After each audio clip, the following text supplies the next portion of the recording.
And the thunder proclaimeth his perfection, with his praise, the angels likewise fear him. And he sendeth the thunderbolts and striketh with them whom he pleaseth whilst they dispute concerning God, for he is mighty in power. The Koran, Surah 13:13. There is none of all that are in the heavens and the earth but he shall come unto the compassionate as a slave. The Koran, Surah 19 hours 94 minutes. These verses from the Quran are a fit introduction to the study of Allah's attributes. They express the effect those attributes are intended to have and do have on his worshippers and explain in a measure the reason for the usual Muslim classification of God's 99 names. Through fear of death and terror of Allah's mighty power, the pious Muslim is all his life subject to bondage. By some the attributes are divided into three classes, as their rosary is into three sections, i.e., the attributes of wisdom, of power and of goodness. But the more common division is into two, Ismul Jalaliya and Ismul Jamaliyya, terrible attributes and glorious attributes. The former are more numerous and more emphasized than the latter, not only in the Quran but in tradition and in daily life. If we try to classify the names given in the last chapter, we find the following result: 7 of the names, viz., 66, 67, 72, 73, 74, 75 and 86, describe Allah's unity in absolute being. 5 speak of him as creator or originator of all nature, viz., 11, 12, 13, 62 and 63. There are 24 titles which characterize Allah as merciful and gracious, to believers, viz., 1, 2, 5, 6, 14, 16, 17, 32, 34, 35, 38, 42, 47, 56, 60, 78, 79, 81, 82, 89, 92, 94, 98, 99, and we are glad to acknowledge that these are indeed beautiful names and that they are used often and beautifully in the Quran. On the other hand, there are 36 names to describe Muhammad's idea of Allah's power and pride and absolute sovereignty, viz., 3, 7, 8, 9, 10, 15, 20, 21, 23, 24, 28, 33, 36, 37, 39, 41, 45, 48, 49, 53, 54, 58, 59, 61, 65, 68, 69, 76, 77, 83, 84, 87, 88, 95, 96 and 97. And in addition to these terrible attributes, there are 5 which describe Allah as hurting and avenging, viz., 22, 25, 80, 90, 91. He is a God who abases, leads astray, avenges, withholds his mercies, and works harm. In all these doings he is independent and all-powerful. Finally, there are 4 terms used, which may be said in a special sense to refer to the moral or forensic in deity, viz. 4, 29, 51 and 85, although we admit that the merciful attributes are in a sense moral attributes. Of these only 2 occur in the Quran, and both are of doubtful significance in Muslim theology. While we find that the terrible attributes of God's power occur again and again in the Quran, the net total of the moral attributes is found in 2 verses, which mention that Allah is holy and truthful, i.e., in the Muslim sense of those words. What a contrast to the Bible! The Quran shows and tradition illustrates that Muhammad had in a measure a correct idea of the physical attributes, I use the word in the theological sense, of deity, but he had a false conception of his moral attributes or no conception at all. He saw God's power in nature, but never had a glimpse of his holiness and justice. The reason is plain. Muhammad had no true idea of the nature of sin and its consequences. There is perfect unity in this respect between the Prophet's book and his life. Arnold says, Der Islam, page 70. Das Attribut der Heiligkeit Word in Koran durch ignoriert, alles was über die Unbefriedenheit und die Heiligkeit dessen der in der Bibel als der Dreimal heilig dargestellt Word, gesagt ist lasst sich von jedem ehrenhaften Menschen sagen. The attribute of holiness is ignored in the Quran. Everything put forward concerning the unapproachable purity and holiness of him who is represented as thrice holy in the Bible can be applied to any respectable man. The Quran is silent on the nature of sin not only, but tells next to nothing about its origin, result and remedy. In this respect, the latest sacred book of the East stands in marked contrast with all the other sacred books of the heathen and Word of God in the Old and New Testaments. This was noticed as early as the days of the Reformation, for Melanchthon says in an introduction to a Latin Quran that he thinks Muhammad was inspired by Satan, because he does not explain what sin is and sheweth not the reason of human misery. 1. The passages of the Quran that treat of sin are the few following: Surahs 4:30, 2 hours 80 minutes, 4:46, 14:39, also Surahs 2:284-286, 9:116, 69:35, 86:9, 70:19-25, and 47:2, 3. The nearest approach to a definition that can be gathered from these passages is that sin is a willful violation of known law or, as Wary puts it, sin, according to most Muslim authorities, is a conscious act committed against known law, wherefore sins of ignorance are not numbered in the catalogue of crimes. This idea of sin gives rise to the later Judaic distinction of sins great and small, Matt. 22:36, cf. Surah 4:30, etc., on which are based endless speculations of Muslim commentators. Some say there are 7 great sins: idolatry, murder, false charge of adultery, wasting the substance of orphans, usury, desertion from jihad, and disobedience to parents. Others say there are 17, still others catalogue 700. Without entering into the fruitless discussion of what constitutes a sin, great or small, it is to be noted that to the Muslim, all sins except the Kabira, great sins, are regarded with utter carelessness and no qualm of conscience. Lying, deception, anger, lust and such like are all smaller and lighter offenses. All these will be forgiven easily if only men keep clear from great sins. Another important distinction between the scriptural doctrine of sin and Muslim teaching, and which has direct bearing on our interpretation of Allah's attributes, is the terms used. The most common word used in the Quran for sin is the nib, one, although other terms are used, especially haram, forbidden. The words permitted and forbidden have superseded the use of guilt and transgression. The reason for this is found in the Quran itself. Nothing is right or wrong by nature, but becomes such by the fiat of the Almighty. What Allah forbids is sin, even should He forbid what seems to the human conscience right and lawful. What Allah allows is not sin and cannot be sin at the time He allows it, though it may have been before or after. One has only to argue the matter of polygamy with any Muslim mullah to have the above statements confirmed. To the common mind there is, indeed, no distinction whatever between the ceremonial law and the moral, nor is it easy to find such a distinction even implied in the Quran.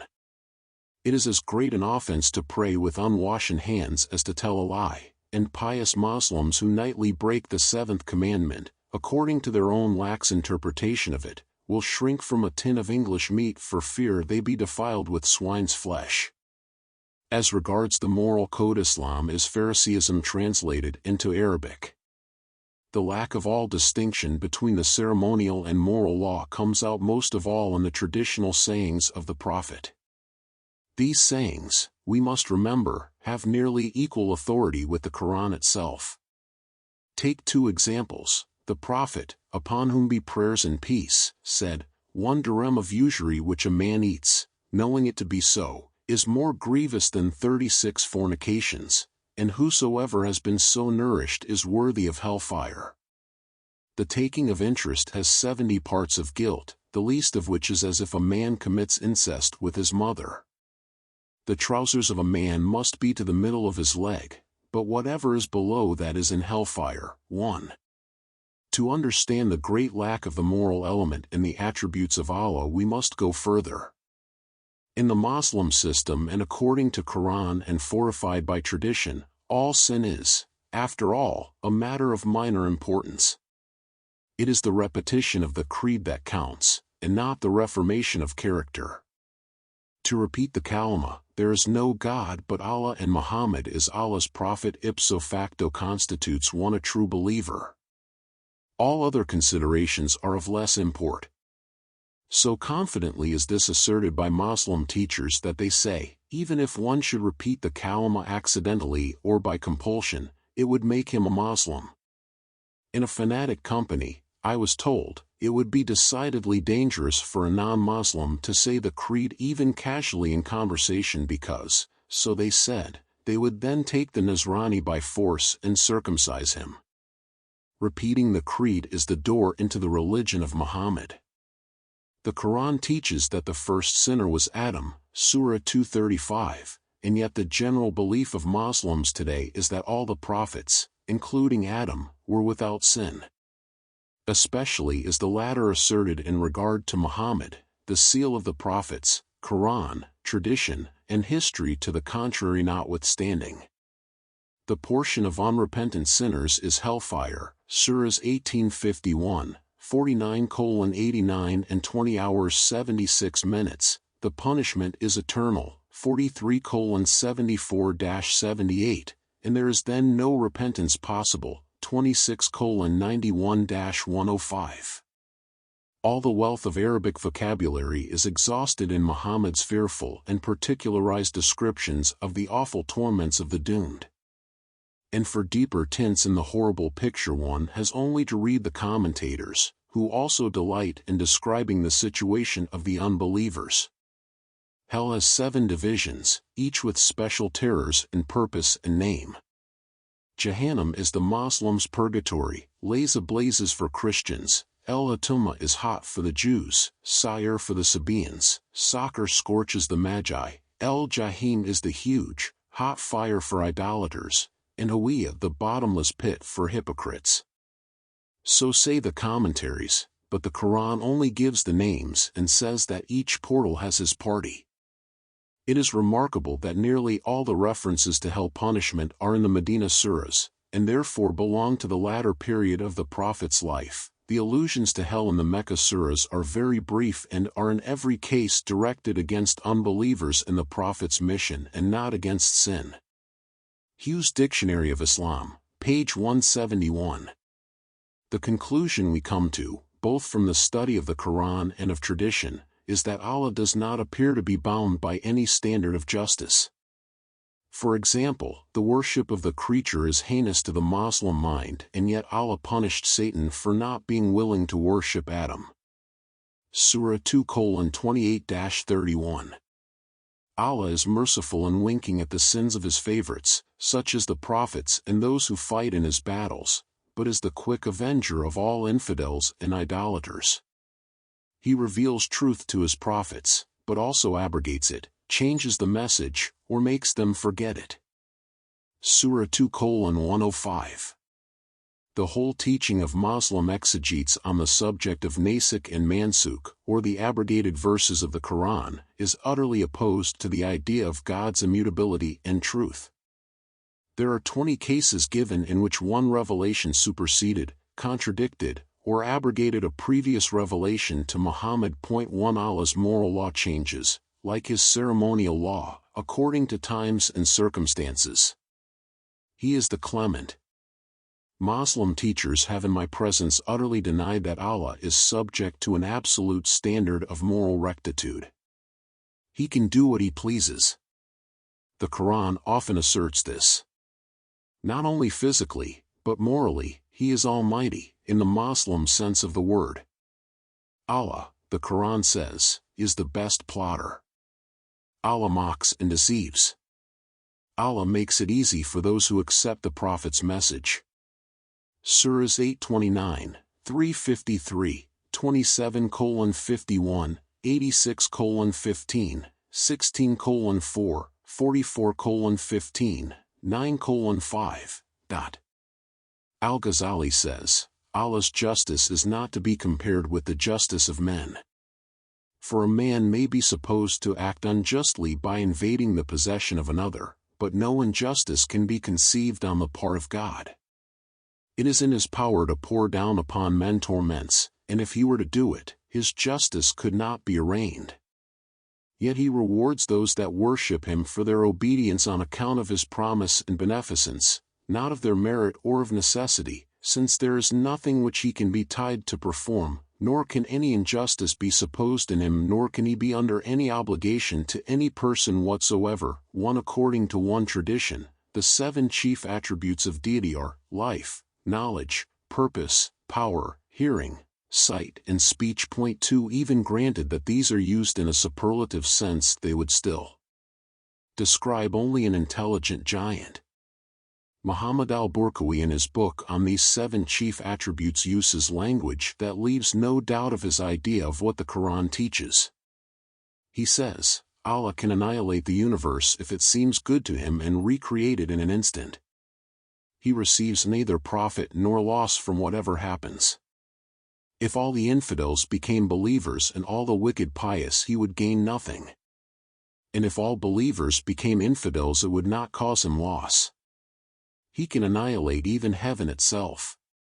He sees all things, even the steps of a black ant on a black rock in a dark night.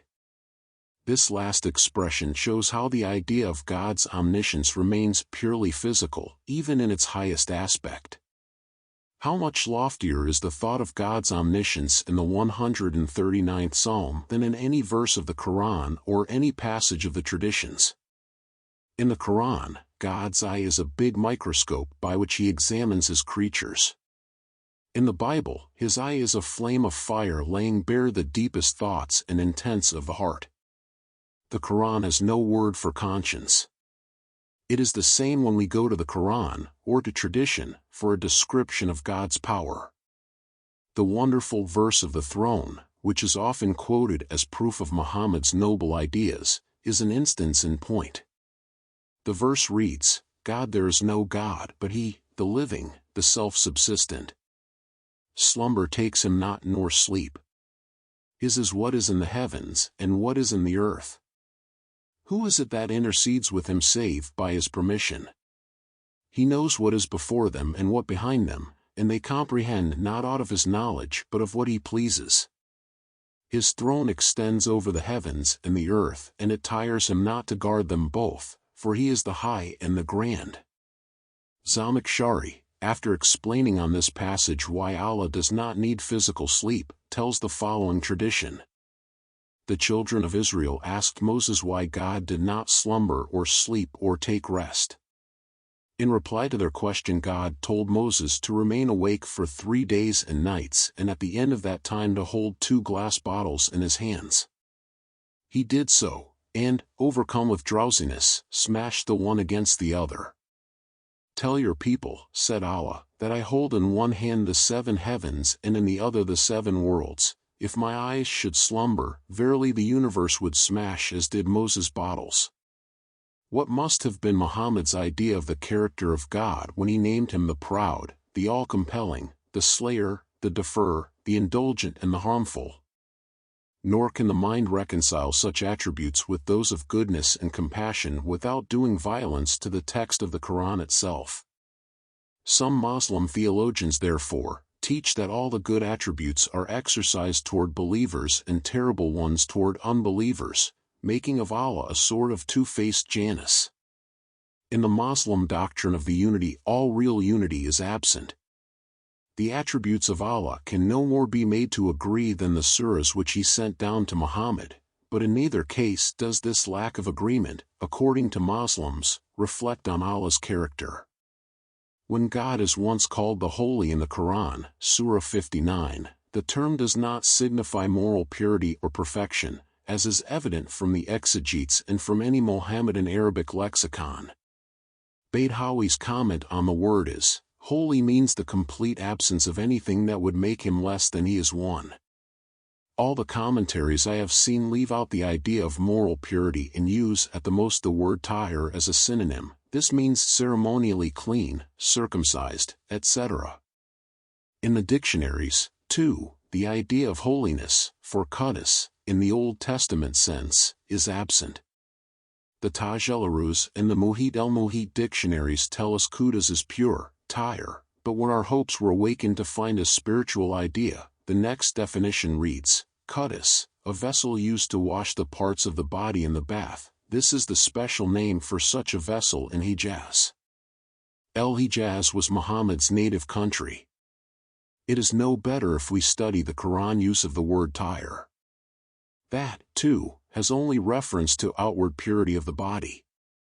As, for example, in the Quran text which states none shall touch it but the purified. This is generally applied to circumcision or to lust rations as incumbent on all who handle the holy book of Muhammad. One who was for many years an English missionary in Egypt writes, "Some years ago I was anxious to see what the Quran teaches with regard to the necessity of man's being holy inwardly. I closely examined all the verses having any reference to this subject and did not find a single passage pointing out the necessity of man's being holy or becoming sanctified in his heart, mind or thoughts. I remember finding one passage which seemed likely to point somewhat more to inward purity, but when I read the commentary showing under what circumstances the verse was revealed, I found a long story explaining that Muhammad, having addressed a series of questions to certain people in order to find out whether they were true believers, ultimately declared them to be mutahharun, purified, sanctified, because he had ascertained that they performed their purifications in the proper manner, with 3 clean stones. It is a hopeless case to look for the doctrine of the holiness of God and the necessity of purity of heart in the Quran. The whole idea of moral purity and utter separation from sin is unknown to the Quran vocabulary. One further thought we get by study of the Muslim idea of God's attributes. It is the key to what Palgrave calls the pantheism of force. The 72nd, 73rd, 74th and 75th names on the list of attributes are called mothers of the attributes, i.e., they are the fundamental ideas in the conception of God. Essence and substance, the first and the last. This is to Muslims the verse which all the names of Allah holdeth. As in one sky the silver stars all sit. Ideas of pantheism or had any idea of the import of these terms does not alter the fact that they spell pantheism to many of his followers. If pantheism is the doctrine of one substance, it is taught here. God is the inside and the outside of everything. He is the phenomena, Dahir, and the power behind the phenomena, Batin. It is this verse that is the delight of the Sufis and the mystics. On this revelation of God they built their philosophy after the Vedanta school of the Hindus. How far this teaching was carried is best seen in the celebrated Masnuvi of Jalaluddin Arumi, translated into English by E. H. Winfield. 1. He puts these words as emanating from deity. I am the gospel, the salt of the Quran. I am Uzzi and Lat, Bel and the dragon. Into 73 sects is the world divided. Yet only one God, the faithful who believed in him am I. Lies and truth, good, bad, hard and soft. Knowledge, solitude, virtue, faith. The deepest ground of hell, the highest torment of the flames. The highest paradise. The earth and what is therein. The angels and the devils, spirit and man, am I.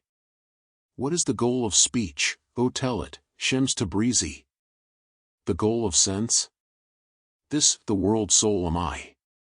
Not only are there thousands of Muslims who are pantheists of the Sufi school, but there is not a Muslim sect which does not go to extremes in its erroneous conception and misconstruction of the doctrine of God.